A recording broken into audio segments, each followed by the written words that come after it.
108 చిట్టి గాజులతో మనం అమ్మవారికి చిన్న గాజుల మాల ఎలా చేసుకోవాలనేది నేను చూపిస్తాను.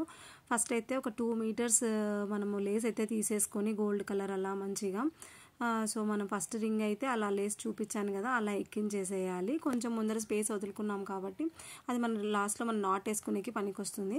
సో ఇప్పుడు ఫస్ట్ చిట్టి గాజు కిందనే చిట్టి గాజు ఇంకొకటి తీసుకొని దాని కిందనే ప్లేస్ చేయాలన్నమాట. కింద చిట్టి గాజులో నుంచి చిట్టి గాజు హోల్లో నుంచి పై గాజులోకి మనం హోల్లోకి ఆ థ్రెడ్ అనేది తీసుకోవాలి. వెరీ సింపుల్, అంతే. అన్ని గాజులు కూడా మనం అలానే చేసుకుంటాం అన్నమాట. సో ఇప్పుడు ఏమైంది, ఫస్ట్ది అయితే అయిపోయింది, లేస్ మొత్తం పూర్తిగా లాగేసేసినాం కదా.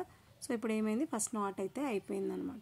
సో సెకండ్ చిట్టి గాజు తీసేసుకొని మళ్ళీ దాని కింద ప్లేస్ చేసి ఆ లేస్ ఎడ్జ్ని తీసుకొని వచ్చేసేసి మళ్ళీ ఆ 2 హోల్స్లోకి దాన్ని దించేయాలన్నమాట. సో చాలా ఈజీ అండి చిట్టి గాజుల మాల. మనము దీపావళి వచ్చేస్తుంది, అమ్మవారి కోసం మనం ఇలా చక్కగా అమ్మవారి కోసం మనం రెడీ చేసేసుకోవచ్చు.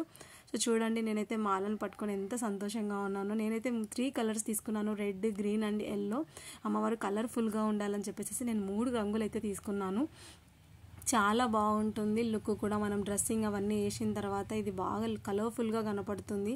చూడండి 108 మాల అయితే ఫినిష్ అయిపోయింది. చాలా బాగుంది కదా. అమ్మవారికి వేస్తే అవుట్లుక్ ఎలా ఉందో చూడండి. అమ్మ ఎంత కలగా ఉందో అసలు. మనం ఒక్కటే చేతి నిండా గాజులు వేసుకుంటే ఎలా, అమ్మవారి కోసం కూడా వేయాలి కదా.